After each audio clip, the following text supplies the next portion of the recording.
Nasal cavity. Slide 1. Anatomy. The respiratory system. With this video, a new series begins. Let's start by discussing the respiratory system from its outmost point, following the path taken by inhaled air.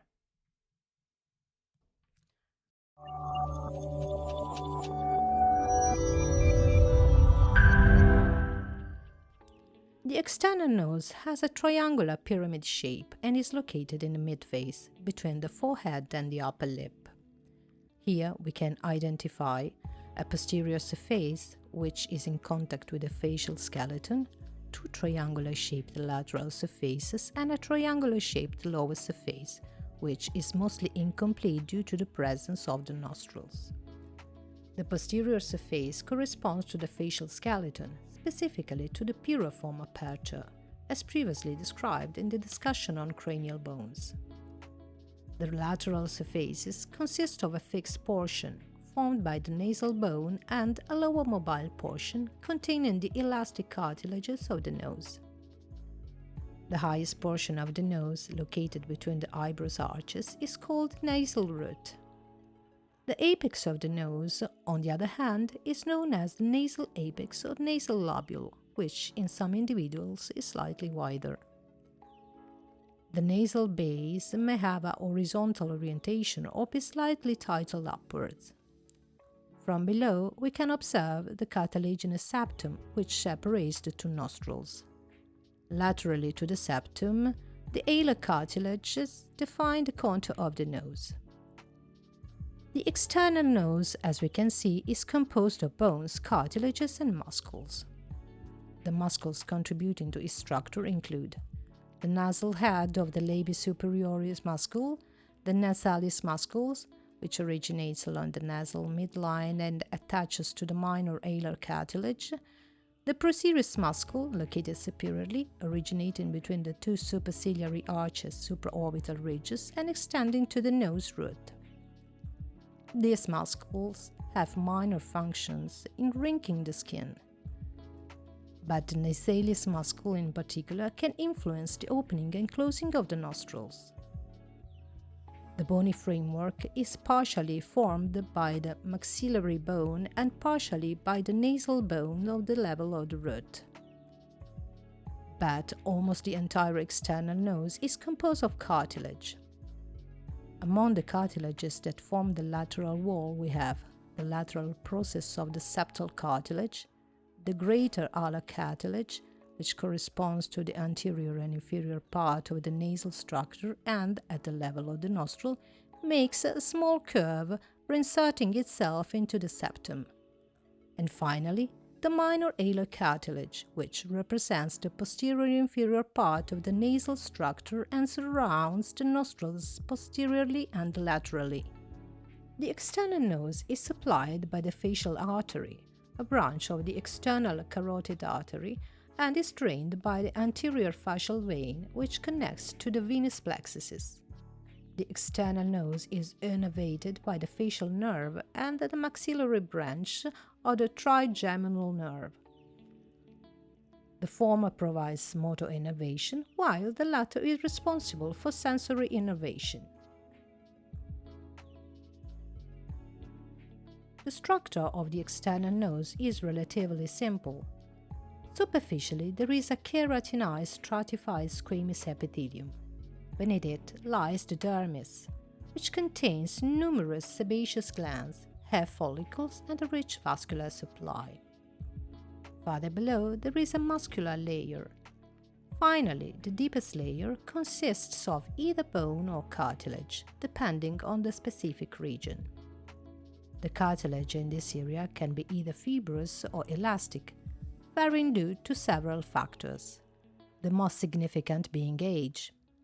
However, the presence of isogenic groups separated by a large number of fibers remains unchanged. Now, let's talk about the nasal vestibule. It is a fissure elongated in the sagittal plane, with a lower orifice, specifically the nostril, and an almost imperceptible transition into the so-called nasal cavity. The nasal vestibule can be considered a cavity located inside the external nose. Its lateral walls are primarily composed of cartilage, forming the nasal cavity as previously described. On the other hand, its medial walls consist of the cartilaginous septum and the posterior section of the bony septum, which originates from the ethmoid bone. While the nostril has a predominantly circular shape, the passage from the nasal vestibule to the nasal cavity is instead characterized by an elongated triangular shape, resembling a fissure. The structure of the nasal vestibule differs from that of the outer nasal surface. The epithelium, as you can see, is a keratinized stratified squamous epithelium, which first transitions into a non-keratinized epithelium characterized by ciliated simple columnar cells interspersed with a mucus-secreting global cells. In the submucosa, there is a large number of prominent hair follicles from which hair, called vibrissa, originate. These hairs play a crucial role in airflow perception. The hair follicles contain numerous sebaceous glands. The nasal cavity is bounded entirely by bones, both from the neurocranium and the splanchocranium. Previously, in the video about the skull, we analyzed the set of bones that form the borders of the nasal cavity.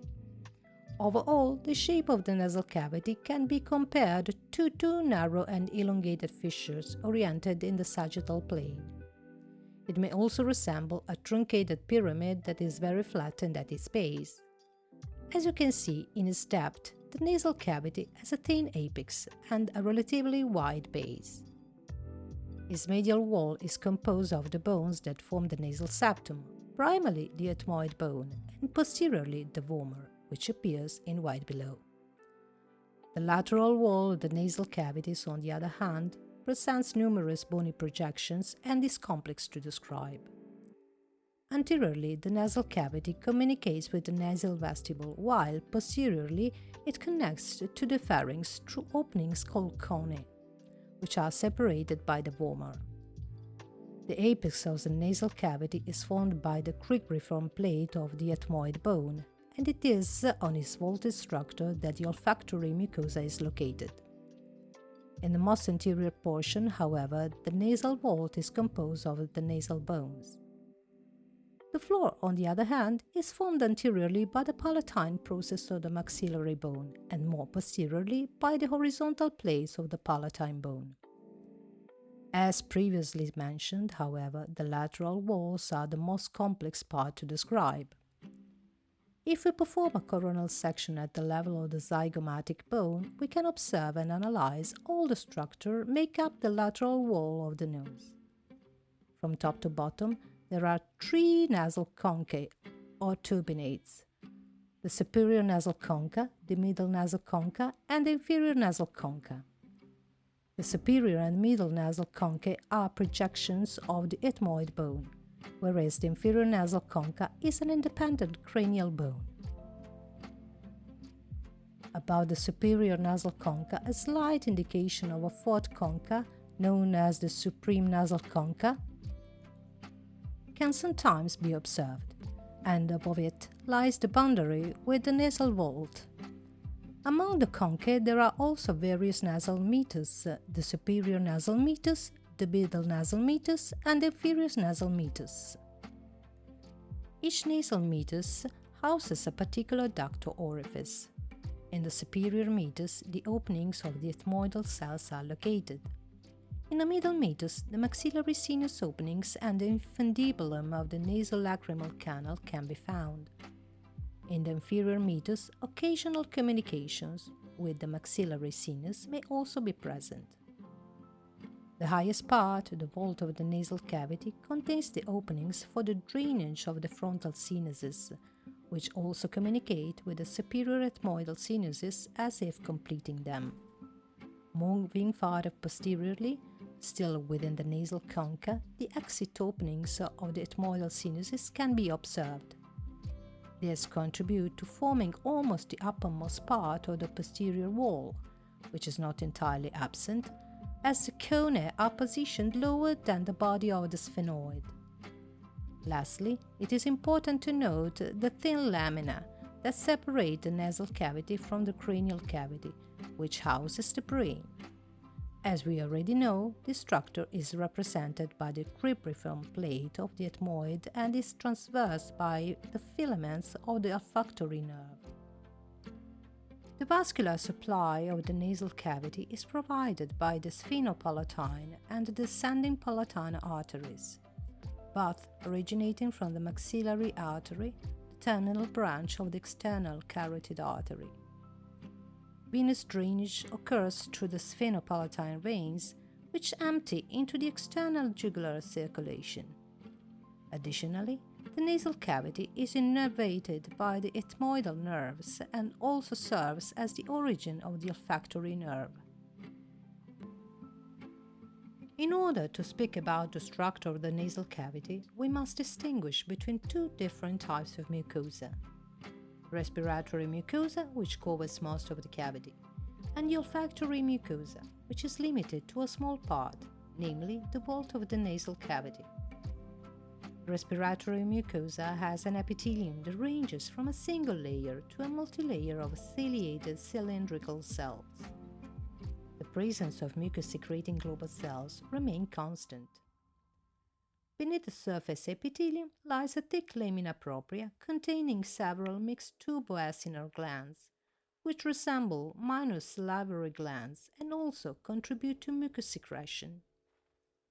Finally, we can also find an osseous layer, as the wall of the nasal cavity is predominantly composed of bone. Additionally, the vascular supply of the lamina propria is particularly remarkable.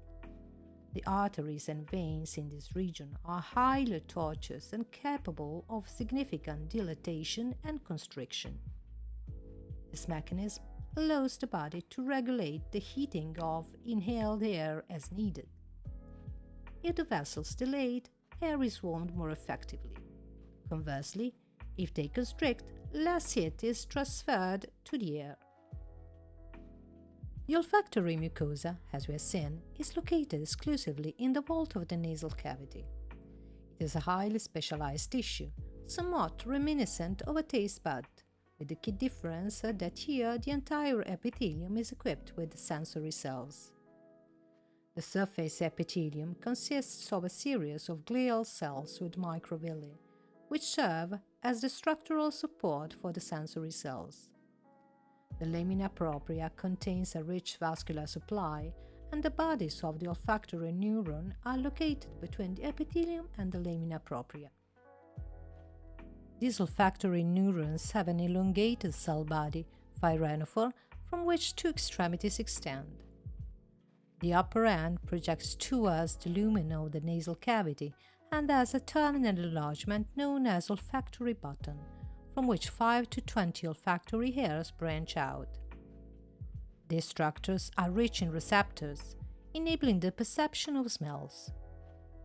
Conversely, the lower end extends into a long axon that merges with other axons, passes through the cribriform plate of the ethmoid bone and forms the filaments of the olfactory nerve. Within this submucosa, there are also mixed tuboacinar glands that secrete at the epithelial level between the supporting cells. These cells not only secrete mucus, but also a specific protein called odorant binding protein, OBP, whose function is to bind the highly charged molecule and mediate their interaction with the olfactory receptor present on sensory cells. This mechanism allows us to predominantly perceive substances that can bind to OBP. Beneath this layer lies the bone, and in this specific region the cribriform plate of the ethmoid bone. In certain areas, interruption in this plate can be observed, allowing the passage of the various fibers of the olfactory nerve.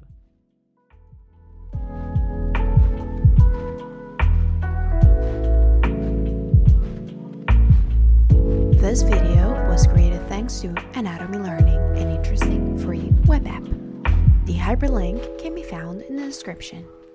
Instead, the text used for the concepts is Human Anatomy of Eddie Hermes.